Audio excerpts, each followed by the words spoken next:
Hello friends, ഇന്നിവിടെ ഒരു പഴയകാല സലാഡാണ് ഞാൻ ഉണ്ടാക്കുന്നത്. പണ്ടൊക്കെ ഈ ഞായറാഴ്ച ഇറച്ചിക്കറിയുടെ കൂട്ടത്തിൽ നമുക്ക് സൈഡ് ഡിഷായിട്ട് തരുന്ന ഒരു സലാഡ് ഉണ്ടല്ലോ, ഒരു സള്ളാസ് എന്നാണ് പറയുക. അതാണ് ഇവിടെ ഞാനത് ഉണ്ടാക്കാൻ ശ്രമിക്കുന്നത്. ആദ്യം ഞാൻ 2 സവോള എടുത്ത് വെച്ചിട്ടുണ്ട്. ഇനി നമുക്ക് ഈ സവോള കനം കുറഞ്ഞ രീതിയിൽ അരിഞ്ഞെടുക്കണം.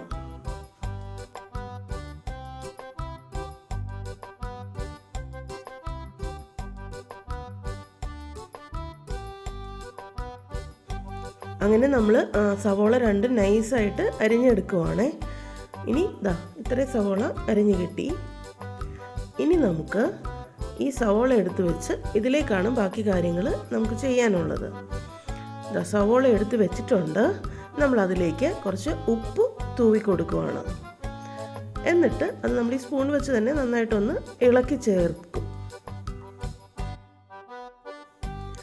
ഇനി ഇത് ഒരു 2 മിനിറ്റ് അല്ലെങ്കിൽ 5 മിനിറ്റോളം ഇത് അവിടെ ഒന്ന് അങ്ങനെ അനക്കാതെ വയ്ക്കും. 5 മിനിറ്റ് കഴിഞ്ഞിട്ടുണ്ടേ.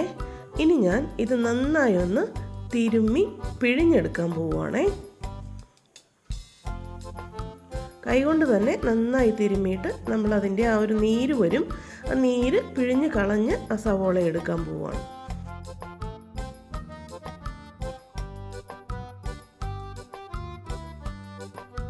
അങ്ങനെ നമ്മൾ ആ സവോള മുഴുവനും പിഴിഞ്ഞെടുത്തിട്ടുണ്ട്. ബാക്കി പാത്രത്തിൽ കണ്ടോ ഒരു നീര് പോലെയുള്ളത്, അത് നമ്മൾ കളയുവാണ്. ആ സവോളയുടെ ഒരു കുത്തലൊക്കെ മാറാൻ വേണ്ടിയിട്ടാണ് അങ്ങനെ ചെയ്തത്. അങ്ങനെ ചെയ്തില്ലെങ്കിലും കുഴപ്പമില്ല, എന്നാലും കുറച്ചുകൂടി ഒരു ടേസ്റ്റി ആവാൻ വേണ്ടിയിട്ടാണ്. ഇനി നമ്മളതിലേക്ക് 3 പച്ചമുളക് ഞാൻ വട്ടത്തിൽ അരിഞ്ഞ് ചേർത്തിട്ടുണ്ട്. ഇനി അതിലേക്ക് ഞാൻ 2 ടീസ്പൂൺ വെളിച്ചെണ്ണ ചേർക്കുവാണേ.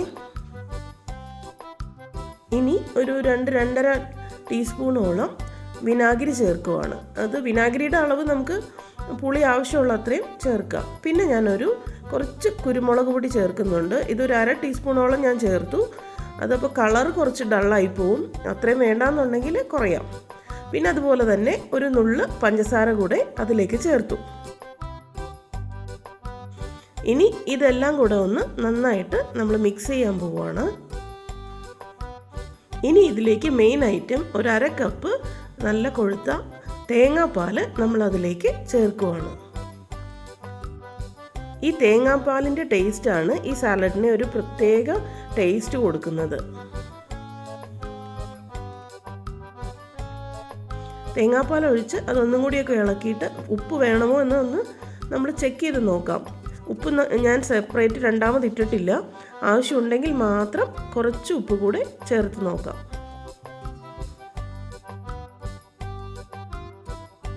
ടേസ്റ്റ് ചെയ്തപ്പോൾ എനിക്കൊരു ഇത്തിരി ഉപ്പ് വേണമെന്ന് തോന്നി. അപ്പോൾ ഞാൻ ശകല ഉപ്പ് കൂടെ അതിലേക്ക് ചേർക്കുന്നുണ്ട്. ഇത്രയേ ഉള്ളൂ, നമ്മുടെ ഈ സള്ളാസ് റെഡിയായിട്ടുണ്ട്.